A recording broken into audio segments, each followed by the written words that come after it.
Folk Tales. The Jackdaw Girls.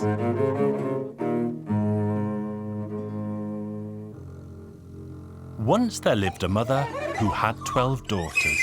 The 12 girls were very unruly and each had a big mouth. They were always quarrelling with each other. There was never any peace in the house, and one day their mother decided that enough was enough, and so she said, "My ears are full with your quarrels. All of you should turn into jackdaws." They flew through the open door with such haste that they nearly poked her eyes out with their wings. They left the house and took to the air. They disappeared in a westerly direction. The mother became very sad as she missed her daughters very much, but there was nothing to be done.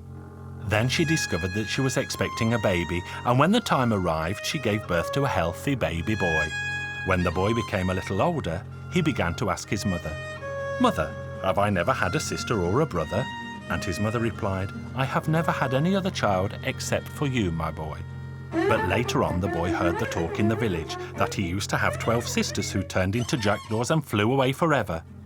"Mother, I have heard in the village that I used to have 12 sisters. I will not rest until I find them all." His mother tried to keep the boy at home, but to no avail. So then she filled a sack full of food and let him leave. As the boy was walking, he caught sight of a hermit's shack in the distance, and he arrived there just as the sun was setting. An old woman lived in the little shack, and he had never seen an older woman in his life before. He greeted her. "Good day, old lady." "You are fortunate that you greeted me politely, or else I would have eaten you up. What are you doing in this place that has never been seen by man or beast before?" The boy then told the old woman that he was searching for his 12 sisters who had turned into jackdaws and flown away. "Good. In the morning we shall make inquiries about them." Then she made supper for the boy and they went to sleep. Early the next morning, the old woman stood outside with the boy beside her and she blew hard on an old whistle. All the reptiles of the world gathered around in a matter of moments. The old woman asked the reptiles about a flock of jackdaws that never mixed with the other birds. None of the reptiles had any useful answers to her questions, and so the old woman ordered the reptiles to go home. So they all slithered away. The boy bid farewell to the old woman and left her. After a day's walk, he again arrived at a hermit's shack. He entered the shack and saw an old woman even older than the first. "Good evening, old lady," he said. "You are fortunate that you greeted me politely, otherwise I would have ordered bears to tear you apart. What are you doing in this place that has never been seen by man or beast before?" The boy told her the aim of his search. "Good. Maybe tomorrow morning we shall learn something more about your sisters." The boy went to bed and soon fell fast asleep. The next morning, the old woman stood outside the front door with the boy and blew hard on an old whistle. All the 4-legged beasts of the world gathered around the house in a matter of moments. "Do you know anything about 12 jackdaws that always fly alone?" "We know nothing of such birds and we have never heard of them before," the 4-legged beast replied. So the old woman sent them home with a wave of her hand. Then the boy became very sad indeed. He thanked her for her troubles and continued on his way.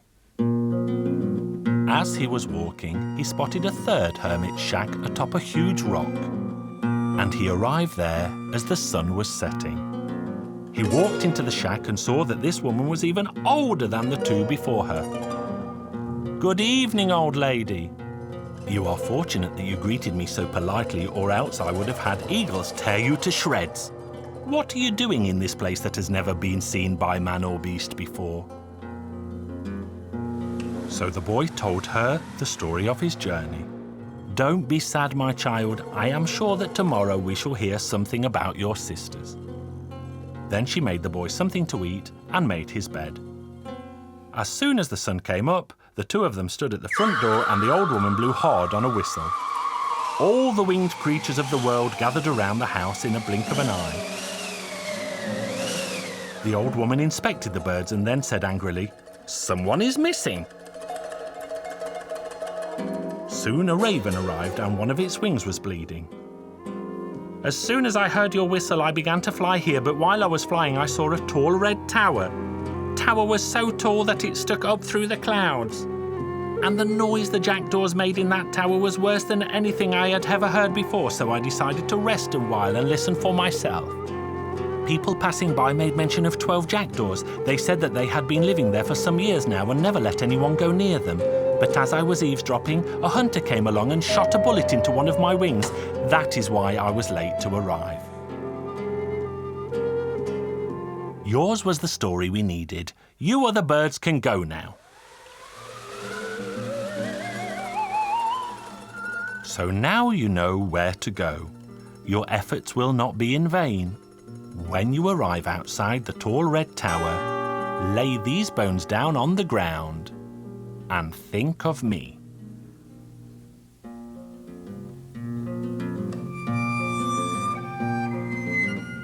He set out once more, and after many days he arrived at the tall red tower. He did as the woman told him, and the 2 bones grew into a long ladder, and he could climb up to the jackdaws. He entered a large room where he found 11 of the jackdaws away, and the 12th in the form of a girl. The others were away collecting food. The young girl was afraid at first, but soon she became braver. She showed the boy around their home and explained all that she knew. Then the boy confessed that he was in fact their brother, and he had found them at last. Then they heard the noise of the jackdaws flying home again. So the young girl said, "Hide yourself quickly, because if I am unable to explain who you are, they will surely peck your eyes out." So the girl hid the boy in the 7th room. The 11 jackdaws soon arrived home, where they did a somersault and turned back into girls. Then the eldest of all said, "I can smell the presence of a stranger." And she tossed furniture around in her frantic search for the stranger. Then the youngest girl calmed her sisters and said, "When we left our father's house, our mother was heavy with child. She gave birth to a boy. That boy has spent many months looking for us, and now he is here to take us home to our mother and father. I hid him because I was afraid you would do him harm, because you didn't know why he was here or why he had come." Then the girls went to their brother, and they all embraced him. Before starting home, they all swore to always be good from now on.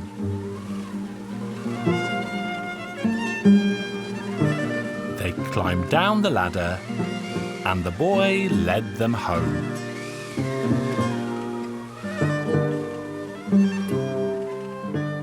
When they returned to the home of their birth, their mother and father were overjoyed to see their 12 daughters again. From that day on, the girls behaved so very well that they were the pride of their village. All 12 of them found a husband within the year, and all got happily married. And their brave brother found a pretty girl to be his bride, and they all lived happily ever after.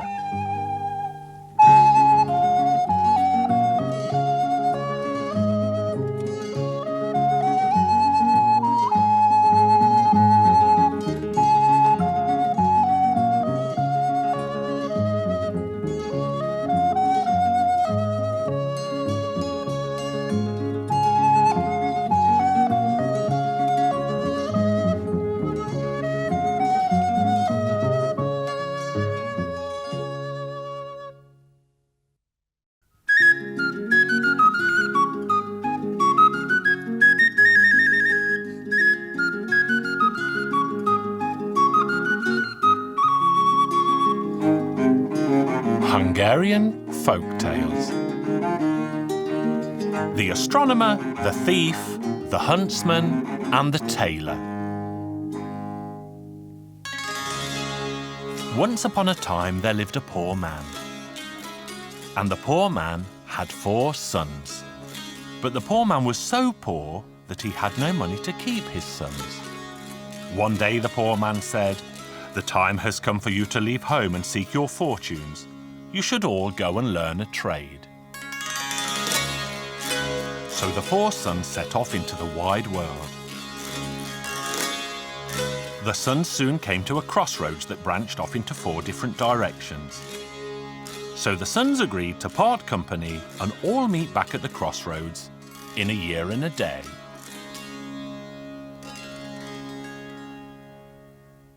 Time passed and each of the sons studied a trade. The first son became an astronomer, the second a thief,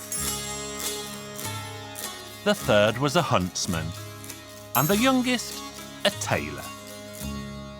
So they met again after a year and a day, and they journeyed back home to tell their father of the jobs they now all had.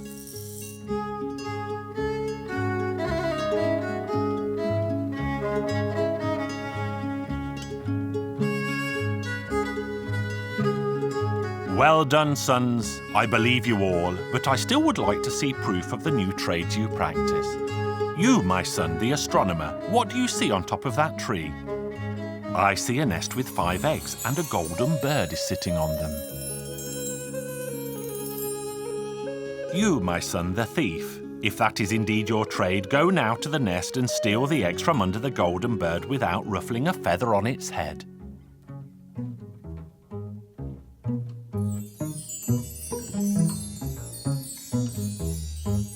So the thief climbed up the tree and succeeded in stealing the eggs unseen, and he gave the eggs to his father.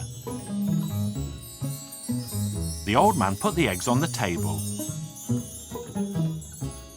He placed 1 egg at each corner and then put the 5th egg in the middle.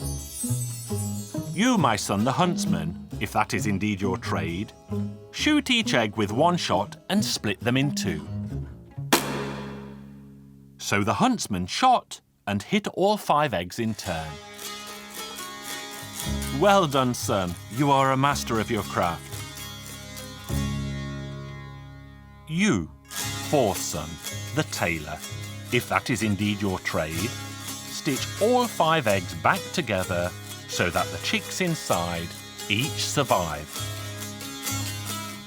So the tailor stitched the eggs back together and did an excellent job of work. But they would not know if all was well until the eggs eventually hatched. Now, thief, you must put the eggs back under the golden bird unnoticed. The thief succeeded, and only a few days later, all 5 eggs hatched out and the golden bird was delighted with the chicks. But each chick had a tiny red band around its neck where the tailor had stitched them back together.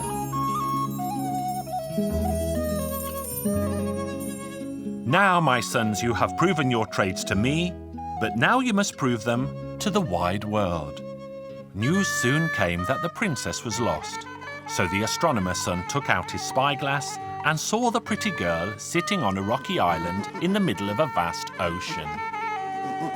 And he saw a fierce dragon sleeping on the princess's lap.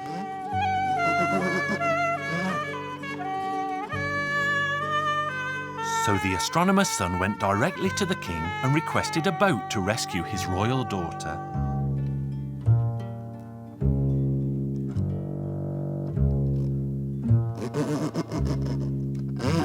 The 4 sons voyaged to the rocky island where they discussed how best to save the princess. The tailor's son suggested they shoot the dragon, but the astronomer's son was worried that they would hit the pretty princess. But you, thief, if you could steal the eggs, steal her from the dragon. And the thief stole the princess unseen. Then they took the girl onto the boat and sailed slowly back to the shore. But that is when the dragon awoke, and the fearsome beast caught sight of them. The princess had gone, and the dragon flew after them. The dragon saw that the boat was nearing the shore and knew that the princess must be on board, so it swooped down to the boat. But the huntsman's son saw the mighty dragon coming, and he shot it in the heart. Then the dragon fell from the sky onto the boat and smashed it into smithereens, leaving only a few planks of floating wood that the sons held onto. Then the huntsman said, "We'll surely perish in these waters." So the tailor's son swiftly stitched the boat back together, and everyone aboard survived.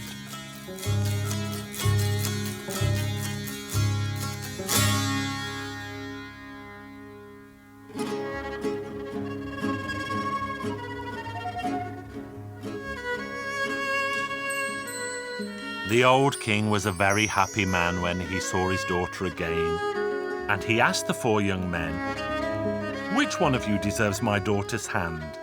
The astronomer's son said, "Me, sire, for I sighted her in the middle of the ocean."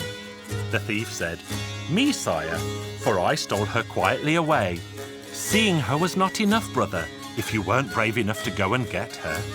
Then the huntsman said, "Getting her was not enough, because if I hadn't shot the fearsome dragon, it would have eaten us all up."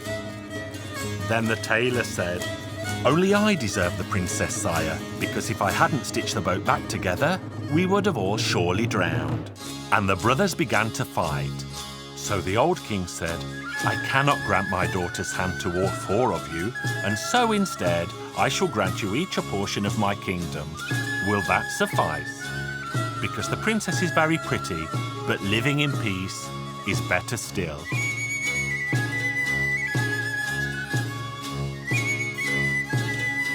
So all 4 sons received a quarter of the kingdom, and they all lived happily ever after.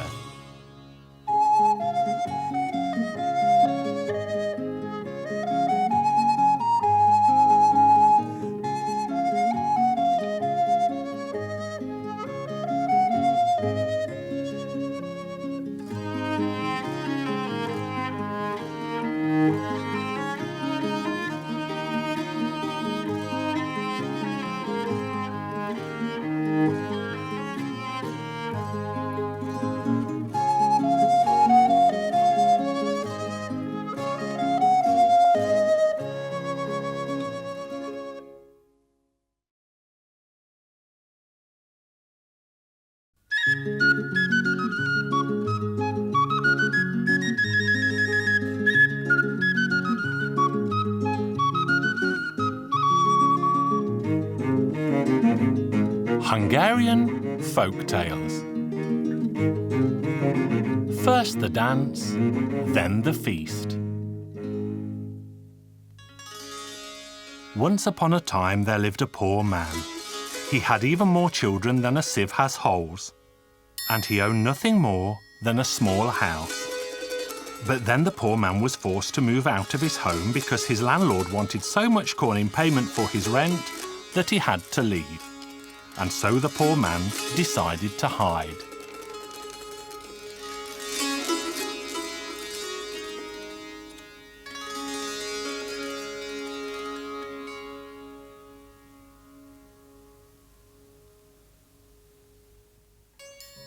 In the forest, he met an old man, and the old man asked the poor man where he was going.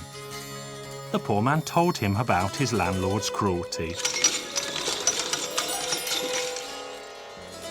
"Don't be so sad, poor man, because I shall give you a fiddle, and whenever you play it, your landlord will dance." The poor man happily took the fiddle, but told the old man that he was still very hungry indeed and he could not return home with a fiddle. Then the old man gave him the gift of a table. "Whatever you wish for will appear on this table." So the poor man slapped his hand hard on the table and shouted, "Porridge and beans."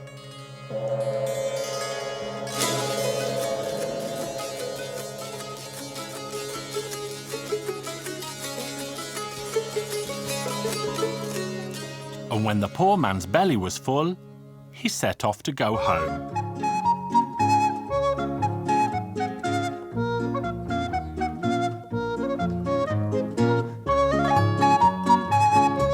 When the poor man arrived, he discovered that his cruel landlord had already evicted his dear wife and darling children. "Now I shall pay and you shall dance," and the poor man began to fiddle. And the poor man's landlord danced and danced and danced and grew very tired indeed. But as the poor man played as long as he could, his landlord kept on dancing.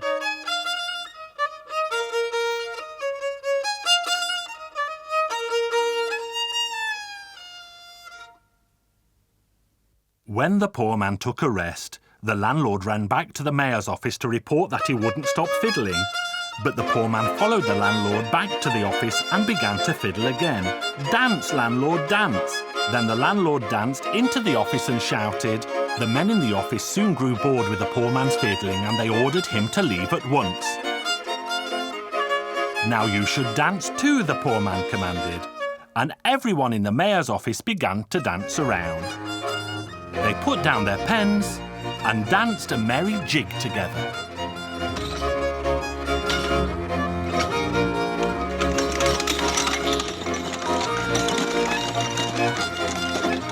Then the policeman heard the news and ran to the mayor's office. "Get out of here, poor man!" But the poor man shouted, "Now you should dance too!" And the policemen all began to dance around. The women sent word for policemen to come from the next village, and these policemen soon arrived and tried to chase the poor man away. "Now you should dance too!" Now the whole marketplace was filled with people dancing around.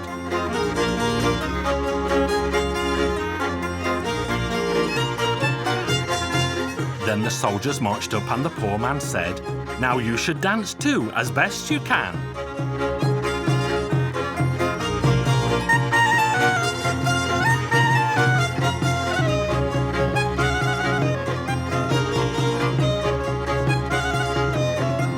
News of the dancing finally found its way to the king's ears. "Now the king should dance too," the poor man demanded. So the king joined in the frantic dance.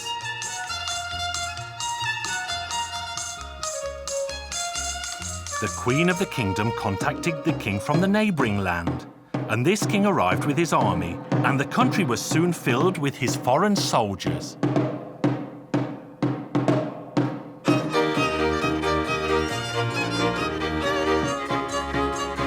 The second king called upon the poor man to desist. The two dancing kings put their crowns down at his feet and gave him their lands. So peace returned and the dancing eventually ended. Now all the dancers had grown so hungry and asked the poor man to feed them at last. The poor man took out his table, slapped it and said, "Porridge and beans." Then everyone sat down to enjoy the meal, and the tiny table made more and more and more of the food. The people standing next to the table were lucky, but the ones at the back could not reach the porridge pot, and the people pushed the kings into the beans. The king's shouts were soon drowned out, and both kings drowned in the big pot of beans. No one felt sad that the kings had gone, and all pushed forward to eat their fill.